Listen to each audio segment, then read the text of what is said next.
yaitu membuat aksi nyata. Dan kebetulan sekarang ini kami sudah hampir selesai belajar tentang budaya positif. Dan di dalam budaya positif itu nanti ada yang disebut dengan disiplin positif. Nah, teman-teman mungkin pernah dengar kata budaya, ya? Pernah? Iya. Budaya itu apa? Budaya itu apa? Kebiasaan.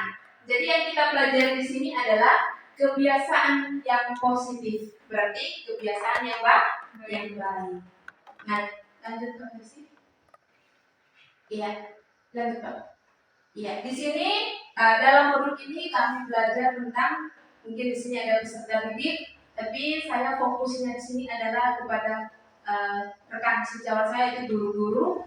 Nah, seorang guru yang baik harus memiliki kemampuan dalam mewujudkan budaya positif. Jadi memang dalam pendidikan guru penggerak itu budaya positif itu ditunjukkan, yang pertama itu harus ditunjukkan oleh guru. Nah, kemudian dalam budaya positif itu ada konsep-konsep, ada motivasi. Jadi untuk melakukan sesuatu itu tidak mungkin kita berbuat itu tanpa ada motivasi. Harus ada dorongan dari dalam diri. Nah, harus dimulai dari diri kita sendiri dulu. Mau melakukan sesuatu yang positif, keputusannya itu ada pada diri kita sendiri. Kemudian, terkadang kita dalam menjalankan tugas itu kita seringkali memberikan penghargaan atau hukuman kepada peserta didik. Begitu juga kepada dari peserta didik itu sendiri. Seringkali bully terhadap teman. Bahkan bully itu dijadikan sebagai suatu kebiasaan. Padahal itu kebiasaan yang salah. Lalu kemudian kita lihat, ternyata teman-teman, kalau misalnya kita memberi hukuman kepada peserta didik itu bahayanya sangat besar terhadap perkembangan psikologi peserta didik itu sendiri. Sama halnya dengan kita memberi penghargaan juga. Penghargaan itu tidak bagus, teman-teman. Contoh misalnya, kita memuji peserta didik, di sini ada peserta didik, ada beberapa orang. Jadi kalau misalnya kita memberikan penghargaan berlebihan kepada peserta didik, lama-kelamaan dia akan ketergantungan dengan kita. Jadi dia mau berbuat sesuatu itu bukan karena dia mau, tapi karena dia ketergantungan dengan kita. Jadi saya mau buat ini supaya dipuji oleh ibu ini, supaya saya diberi penghargaan oleh ibu ini. Terlepas setelah itu kita tidak memberi penghargaan, dia tidak akan melakukan hal yang positif lagi. Karena dia berbuat sesuatu itu atas keinginan karena dia yakin terhadap kita sebagai guru. Lalu kemudian, bagaimana kita menerapkan budaya positif ini di kelas? Bagaimana supaya budaya positif ini kita terapkan dalam kelas? Ada yang disebut dengan keyakinan kelas. Di sini Bapak Ibu guru ada buat keyakinan kelas atau keyakinan sebelum memulai pembelajaran? Ada tak? Iya, ya Bapak Ibu wali kelas. Kalau misalnya kita belum buat keyakinan kelas, selepas dari sini nanti buat keyakinan kelas. Keyakinan kelas itu biasanya timbul dari hal-hal positif yang kita buat. Misalnya disiplin, hadir di sekolah sebelum pukul 7. Nah, keyakinan kelas yang kita buat, yang kita sepakati bersama, bukan pendapat guru, tapi pendapat semua orang di dalam kelas. Keyakinan kelas itu ada beberapa poin, misalnya 5-10 poin. Lalu kemudian harus ditandatangani oleh seluruh peserta didik. Karena tanda tangan itu yang memperkuat. Kalau selama ini kita hanya sekedar habis buat lalu pajang tanpa tanda tangan, ya wajar kalau misalnya mereka tidak jalankan. Tapi kalau misalnya kita buat keyakinan kelas atau keyakinan pada mata pelajaran kita masing-masing, berikan ruang di samping, berikan satu sisi di samping keyakinan itu, kita tanda tangan bersama di situ. Tanda tangan untuk menyepakati untuk menjalankan keyakinan kelas yang sudah kita buat. Ya, lanjut Bapak. Nah ini disiplin positif. Iya. Cara penerapan disiplin positif yang mengajarkan anak bertanggung jawab. Disiplin positif itu muncul dari keyakinan yang kita sepakati bersama. Ini sangat bagus teman-teman. Ketika kita berhasil membuat disiplin positif atau membuat keyakinan kelas, maka dengan sendirinya itu mengajarkan anak untuk bertanggung jawab. Contoh misalnya 100% hadir di sekolah. Mereka sepakat. Jadi dia harus bertanggung jawab terhadap apa yang sudah dia buat. Begitu juga teman-teman peserta didik, misalnya bikin keyakinan bahwa mata pelajaran ini saya harus bisa tuntas. Jadi bikin kesepakatan dengan guru mata pelajarannya, harus tanggung jawab terhadap apa yang sudah dilakukan. Kemudian yang kedua adalah disiplin positif lebih kepada arah disiplin diri. Jadi disiplin, kalau misalnya teman-teman berpikir bahwa disiplin itu berarti dia taat pada aturan, itu pasti. Disiplin dalam artian bahwa dia pandai mengontrol diri sendiri. Lalu kemudian yang paling penting dari disiplin positif di sini adalah bagaimana kita bertanggung jawab dengan apa yang sudah kita sepakati. Itu yang paling penting. Nanti ketika misalnya sudah ada poin-poin penting yang kita sepakati di dalam kelas, itu kita konsisten lakukan, maka lama-kelamaan atau perlahan-lahan itu secara konsisten itu akan menjadi kebiasaan dan menjadi budaya positif. Jadi kalau misalnya teman-teman selama ini keliru memahami bahwa merdeka belajar, ya, merdeka belajar, orang sering mengartikan merdeka itu bebas. Tidak teman-teman. Orang yang merdeka adalah orang yang pandai atau disiplin mengatur dirinya sendiri dan disiplin untuk memberi contoh terhadap orang lain. Itu orang yang merdeka. Jadi merdeka itu bukan berarti tanpa tekanan. Merdeka belajar itu adalah orang yang bertanggung jawab terhadap dirinya sendiri, disiplin menjalankan apa yang sudah menjadi keyakinan, dan mau memperbaiki serta memberi contoh terhadap orang lain. Jadi merdeka yang bertanggung jawab. Kemudian yang ketiga di situ, disiplin positif dapat membuat murid memahami atau menyadari motivasi internal.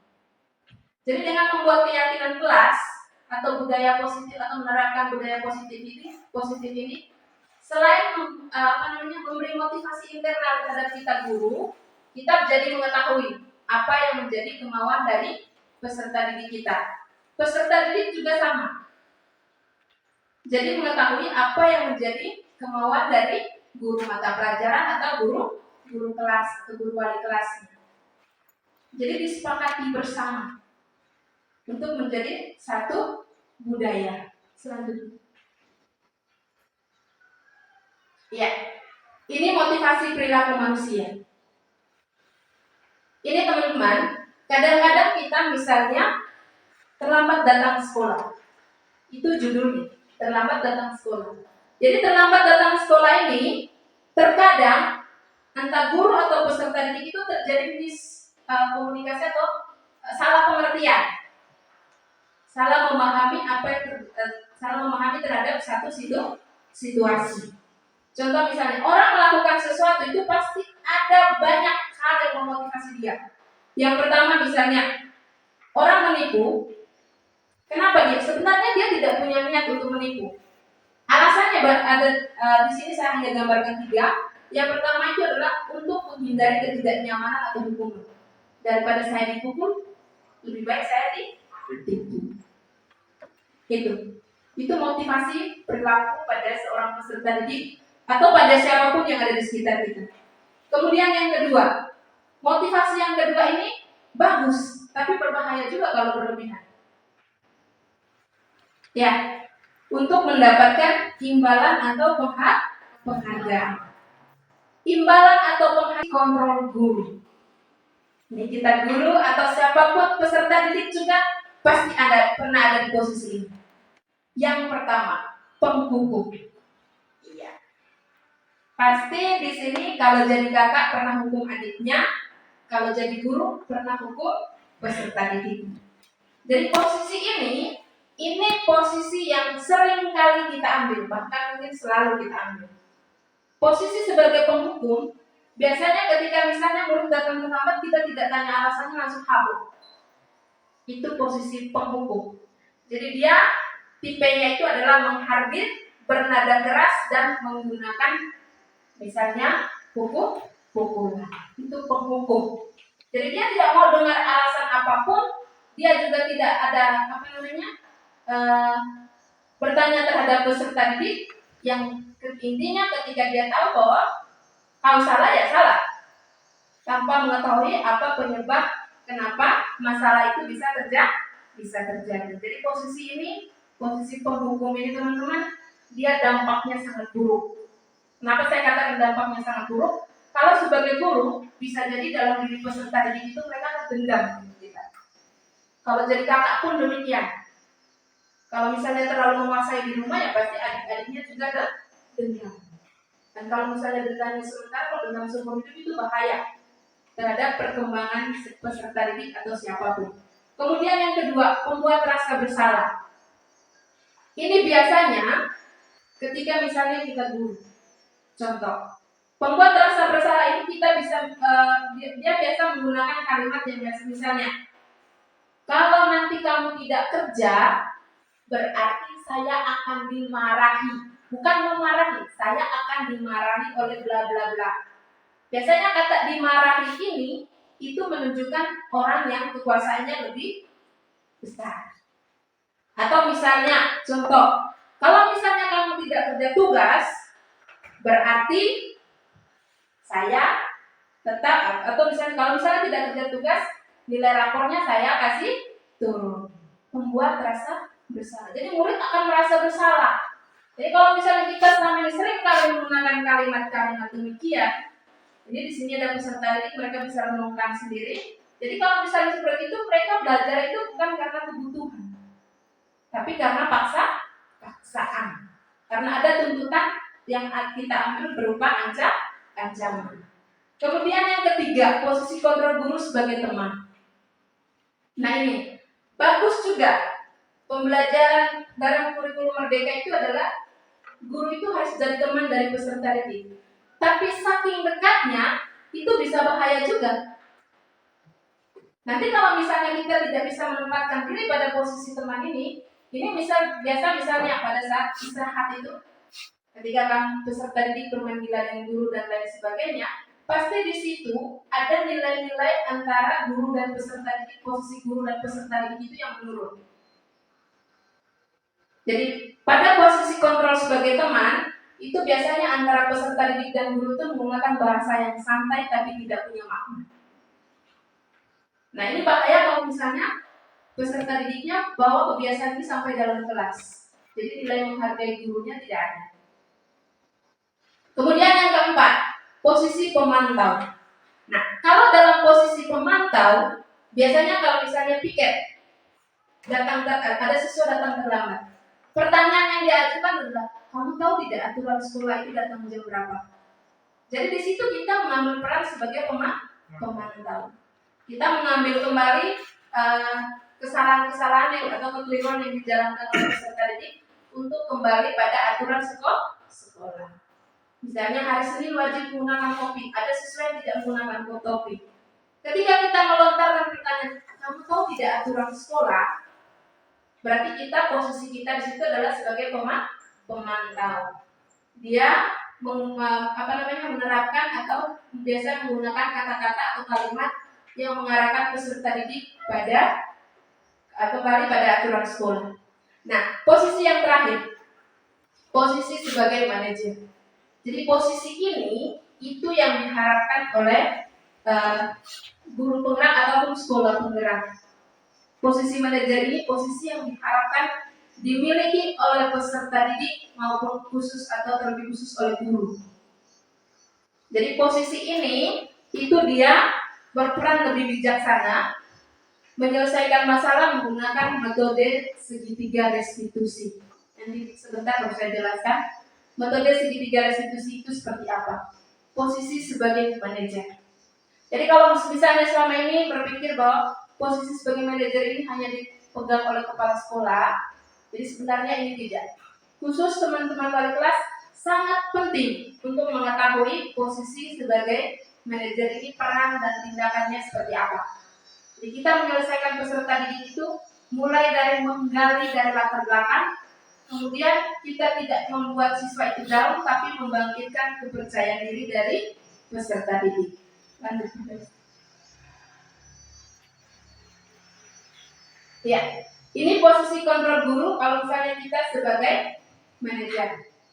Situ yang pertama, mempersilakan murid bertanggung jawab atas perilakunya. Jadi kalau bahasa restitusinya itu adalah menstabilkan identitas. Contoh misalnya Aren datang terlambat. Pertanyaan yang diajukan oleh posisi sebagai manajer adalah, Aren, kamu tahu tidak kalau misalnya kamu terlambat? Kalau misalnya jawabannya ya, kemudian posisi sebagai wali kelas, pertanyaan lanjutannya adalah, terlambat itu hal yang manusiawi. Tapi yang paling penting adalah bagaimana supaya Aren jangan datang terlambat. Kalau misalnya kita menggunakan bahasa demikian, dia tidak down dan dia punya keinginan untuk memperbaiki supaya besok dia datang jangan terlambat.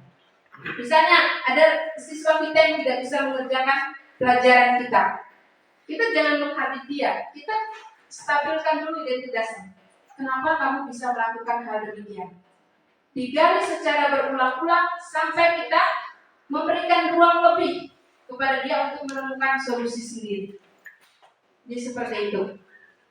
Kemudian yang kedua, ya ini restitusi, nanti sebentar baru saya jelaskan. Lanjut Pak Messi. Iya. Ini membuat keyakinan kelas. Jadi di sini kalau misalnya tadi ada datang anak walinya, ada berapa orang siswa di sini? 2, 4, 6, 8, 9, 8. 8 ya? Iya. Ini kita coba saja dulu rancang tentang keyakinan kelas. Jadi keyakinan kelas berapa misalnya? P1. Ya, P1 sama 10B. Jadi silakan dengan wali kelasnya buat keyakinan kelas yang pasti. Dalam keyakinan kelas itu adalah poin-poin pentingnya itu adalah berkaitan dengan budaya positif, disiplin positif. Misalnya disiplin hadir di sekolah, disiplin menggunakan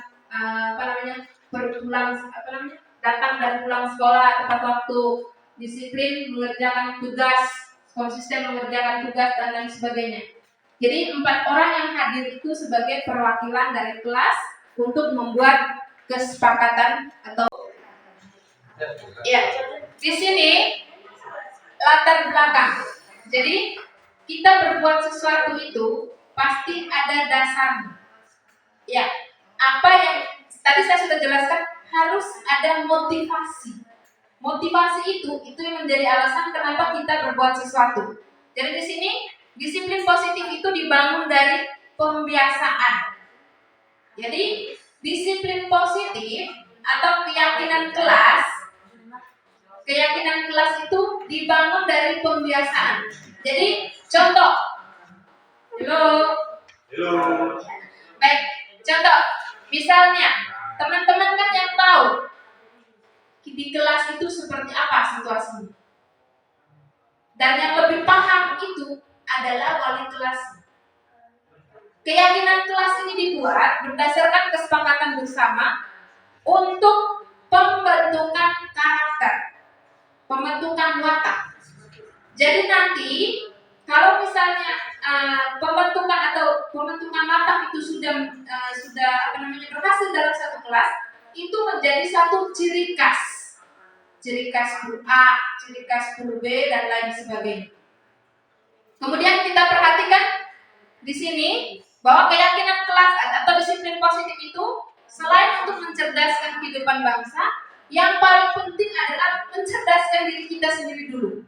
Karena kalau misalnya kita semua dalam kelas cerdas, pasti bangsa kita juga akan bangsa yang menjadi bangsa yang cerdas. Ya, lanjut Bapak. Ya, ini tujuannya. Tujuannya itu adalah, kalau yang pertama mungkin untuk guru, kemudian yang kedua itu adalah memunculkan keterlibatan murid dalam menentukan kelas yang diimpikan. Jadi keyakinan kelas itu, misalnya dalam kelas saya itu misalnya suka bully dan lain sebagainya, maka dibangunlah keyakinan kelas untuk saling menghargai. Jadi kami mengimpikan kelas yang bisa saling menghargai, menghormati sesama.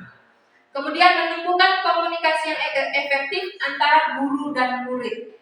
Jadi kalau misalnya sudah bikin keyakinan kelas, berarti sudah ada kesepakatan atau ada kesepakatan atau persetujuan bersama antara wali kelas dan anak walinya atau siswanya. Lanjut. Iya, ini tadi saya sudah jelaskan, lanjut. Kemudian langsung ke keyakinan kelas. Iya, ini sudah. Lanjut. Iya, ini contoh keyakinan kelas seperti yang saya sampaikan tadi. Jadi penting di sini. Jadi kalau misalnya kamu mengharapkan keyakinan kelas itu dibuat oleh guru, itu keliru. Karena guru wali kelas itu dia hanya pantau itu hanya beberapa jam. Betul, dia wali kelas. Tapi keyakinan kelas itu muncul lebih banyak itu dari kamu sendiri. Kamu yang tahu situasi kelas itu seperti apa. Misalnya di dalam kelas, ini saya ambil contoh 11 IPS 2. Ini yang tahun lalu, anak-anaknya suka datang terlambat. Tiap hari saya cek dipikir terlalu datang terlambat. Jadilah kamu bikin kesepakatan kelas. Kamu mau seperti apa? Bikin komitmen. Kalau misalnya komitmennya adalah datang sekolah tepat waktu, harus konsisten. Karena setiap pagi saya masuk kelas cek. Karena kamu sudah bikin komitmen bahwa kami datang sekolah tepat waktu. Kemudian yang kedua, karena di dalam kelas itu adalah saya dengar laporan guru masuk dan lain sebagainya tidak dihargai. Sekarang saya tanya, kamu mau diajar tidak? Kalau mau diajar, apa yang kamu mau lakukan? Menghargai guru. Mereka yang jawab. Jadi teman-teman wali kelas tanya ke mereka, laporan ke saya ini, kamu maunya bagaimana? Mau terima pelajaran tidak? Kalau misalnya teman-teman bilang sepakat untuk terima pelajaran, ditanya lagi keyakinan. Sepakat? Sepakat. Oke, kita bikin keyakinan jelas. Kemudian yang ketiga, menjaga kebersihan kelas. Itu harus konsisten. Dan itu perempuan dan laki-laki harus kerjasama. Kemudian menghormati sesama, karena di dalam kelas sering bully. Bagaimana supaya menekan bully ini? Harus bisa menghormati sesama. Kemudian berdoa sebelum dan setelah KBM, mengumpulkan tugas tepat waktu karena banyak laporan guru bilang kelas ini ibu bla bla bla dan sebagainya. Kita bikin kesepakatan. Kamu mau solusi tidak? Solusinya bagaimana? Konsisten ibu mengumpulkan tugas tepat waktu. Oke, saya pegang kata-kata kamu. Kalau ada guru yang mengeluh, saya tinggal bentang kembali aturan kita seperti apa. Jadi kembali pada aturan. Dan ini dua poin terakhir ini paling penting. Membiasakan diri untuk selalu berkata terima kasih, tolong, dan minta maaf. Ini kata-kata, 3 kata ini sederhana, tapi seringkali kita abaikan. Terima kasih kalau misalnya minta apa pada orang, tolong kalau sebut saja kata tolong. Minta maaf kalau melakukan kesalahan. Kemudian yang terakhir, membudayakan 3S, tapi kalau sekarang itu sudah 5S. Senyum, salam, sapa, sopan, santun. Sopan dalam bertindak, santun dalam berbicara. Ini contoh keyakinan kelas. Jadi teman-teman wali kelas tinggal tanya saja, sesuatu yang negatif yang terjadi di dalam kelas kita ubah menjadi sesuatu yang positif. Ya, sekarang saya mau masing-masing kelompok coba baca keyakinan kelas yang sudah dibuat dulu. Mulai dari kelompok 1. Ya, saya sebutnya kelompok 1. Silakan.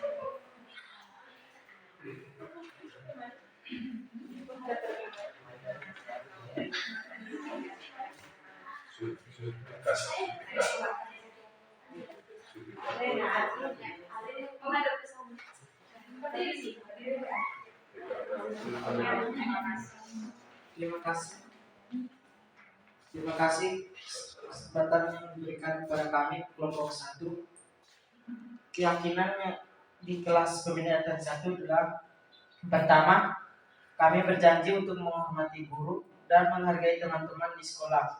Yang kedua, kami berjanji selalu tersenyum jika datang ke sekolah dan selalu menyapa setiap orang yang kami jumpai, seperti guru-guru atau teman-teman. Yang ketiga, kami akan menciptakan kelas yang bersih, asri, dan nyaman. Yang keempat, kami berjanji untuk disiplin waktu, contohnya tidak ke kantin sebelum jam istirahat dan masuk kelas tepat waktu. Yang kelima, berdoa sebelum dan sesudah KBM. Yang keenam, kami berjanji tidak akan memanggil ke ruangan siswaan karena tingkah laku kami. Yang ketujuh, kami berjanji tidak akan mendapat surat panggilan dari sekolah. Yang kedelapan, kami berjanji siswa-siswi pembinaan 1 yang berjumlah 27 orang lulus bersama dari SMA 6 Negeri Kompak. Terima kasih kesempatan yang diberikan. Mulai dari keyakinan dinas, kemudian keyakinan sekolah atau kesepakatan lingkungan sekolah itu seperti apa. Kita lihat keyakinan sekolah seperti apa, kemudian kita turunkan ke keyakinan kelas. Jadi ada poin pentingnya tadi nanti disempurnakan oleh masing-masing. Saya berharapnya 2 wali kelas ini, Mbak Ibu ada nanti karena anak walinya tidak ada. Saya berharap bahwa 2 wali kelas yang hadir pada saat ini adalah sebagai promotor atau penggerak pertama untuk buat keyakinan kelas di SMA 6. Kemudian 2 kelas ini juga dengan peserta didiknya, kamu berdelapan ini, kamu yang mengerti tentang keyakinan kelas seperti apa. Jadi kesepakatan yang kamu buat tadi, nanti tolong karena di sini 4 ini semua wali kelas, tapi 2-nya anak walinya tidak hadir. Jadi nanti tinggal disempurnakan atau lebih disederhanakan lagi. Jadi kalau bisa nilai keyakinan kelas itu kita bikin dalam 1 kata saja. Di dalamnya merangkum ada beberapa poin. Saya tidak mengurangi rumpun yang lain, tapi contoh misalnya rumpun kami kemarin, rumpun IPS itu, IPS keren itu, yang pasti siapa pakai bajunya itu punya nilai di dalam. I-nya itu apa, P-nya itu apa, S-nya itu sudah punya nilai semua di dalamnya. Jadi saya mau keyakinan kelas atau kesepakatan kelas itu disederhanakan dalam 1 kata atau 1 kalimat yang menurut kamu bagus. Kalau saya di seminar itu adalah nilai keyakinan kelas saya, karena saya wali kelas 11 Galaksi. Karena semua seminar itu jadi gabungan laki-laki kelas 11 IPA. Kami gabung jadi Galaksi. Tapi dalam Galaksi itu G itu apa, A itu apa, kami singkat saja jadi Galaksi. Jadi nanti tinggal dipikirkan saja. Jadi nilai kelas itu disederhanakan dalam 1 kata atau 1 kalimat yang gampang, yang gaul sedikit, kan, sehingga ketika sebut kata atau kalimat itu semua dalam kelas belajar, oh itu nilai kelas kita. Itu kesepakatan kelas kita. Jadi jangan terlalu muluk-muluk bahwa panjang lebar dan lain sebagainya, tapi yang paling penting adalah sederhana, mudah dipahami, mudah diingat, dan bisa dilakukan atau konsisten dilakukan oleh seluruh warga dalam satu kelas. Jadi ini penting sebenarnya teman-teman, khusus untuk wali kelas. Jadi saya kalau misalnya ini berbagi sedikit, pada saat saya jadi wali kelas itu, ketika saya kasih nama Galaksi, kelas 11 kemarin itu sebenarnya kami ada namanya. Nama kelas itu di dalamnya ada nilai-nilai kesepakatan kelas yang kami ambil. Tinggal sekarang kelas-kelas yang lain ini, kelas 11 sama kelas 10 ini, wali kelas pikirkan 1 kata atau kalimat yang bagus. Biasanya yang gampang diingat itu adalah kata-kata gaul. Iya, tinggal kita gabung saja. Bisa kami contoh IPS keren atau Galaksi kemarin itu. Galaksi, mereka kasih supaya lebih gaulnya gabungan laki-laki 11 IPA. Saya laki-laki 11 IPA toh. Jadi Galaksi, gabungan laki-laki 11 IPA. Tinggal pikir saja, kalau di sini kan ada perempuan laki-laki toh. Pikirkan Tapi di dalam satu kata itu ada nilai-nilai keyakinan kelas. Ini supaya mudah teman-teman. Karena dulu itu ketika saya sebut saja galaksi semua dalam kelas diam. Renung semua nilai-nilai yang ada galaksi. Satu kasus saya tinggal benar saja, ingat galaksi, ingat ibu. Apa-apa di dalam. Jadi begitu trik kita supaya bisa mengontrol peserta didik kita. Kemudian ada satu materi, nah nanti keyakinan kelas itu saya foto ya. Saya minta LKN saya foto. Kemudian ada satu tugas berat juga yang sebenarnya dilakukan oleh wali kelas. Tadi saya sudah sempat singgung, itu adalah restitusi. Ya, restitusi itu teman-teman, kalau misalnya posisi kita sebagai manajer,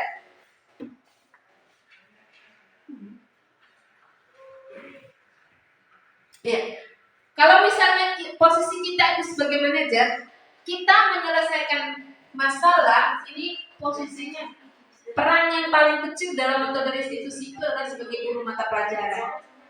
Tapi karena di sini ada teman-teman adalah wali kelas, saya jelaskannya posisi sebagai wali kelas.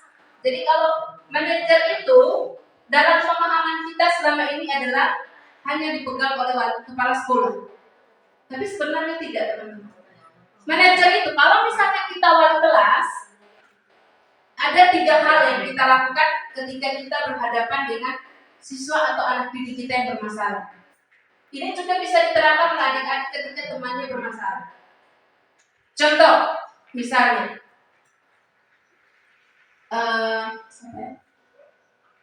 Deslin, saya yang tahu nama saja. Deslin dipanggil oleh guru piket. Ini contoh. Deslin dipanggil oleh guru piket karena sering datang terlambat. Lalu kemudian, dengar dulu narasinya. Lalu kemudian, guru piket melaporkan Deslin ke wali kelas. Jadi kasih laporan kan. Kemudian kalau saya ini memposisikan saya sebagai wali kelasnya Deslin. Nanti teman-teman bisa pikirkan sendiri. Jadi kalau kita mau menyelesaikan masalah dengan metode restitusi, maka saya akan memanggil Deslin. Kemarin saya sudah bikin demonstrasinya itu yang saya upload ke YouTube. Jadi saya akan panggil Deslin. Pertanyaan pertama yang saya lakukan atau yang saya berikan adalah tadi saya menerima laporan dari guru pikir. Katanya kamu sering datang terlambat. Kenapa kamu bisa begitu? Padahal kan rumah kamu dekat. Lalu contoh misalnya jawaban si Deslin adalah saya terlambat itu karena A, B, C dan lain sebagainya. Kita tidak langsung ke alasannya Deslin kalau kita dengan metode restitusi. Misalnya saya tadi malam itu mete ibu. Contoh, mete main HP, jadi tidak lihat jam, makanya tidurnya terlambat. Karena tidur terlambat, akhirnya bangunnya juga terlambat. Lalu kemudian kita sebagai wali kelas, kita jangan itu toh, kau kan biasa begitu, nah, itu salah teman-teman. Jadi kalimat ketika kita sampaikan, ketika dia memberikan alasan adalah ya sudah. Tapi kan terlambat itu kan menurut kamu benar atau tidak? Kita konfirmasi kepada peserta, menurut kamu benar tidak? Lalu jawabannya adalah berarti tidak benar. Selanjutnya dari kita adalah melakukan kesalahan itu hal yang biasa. Tapi yang paling penting bagaimana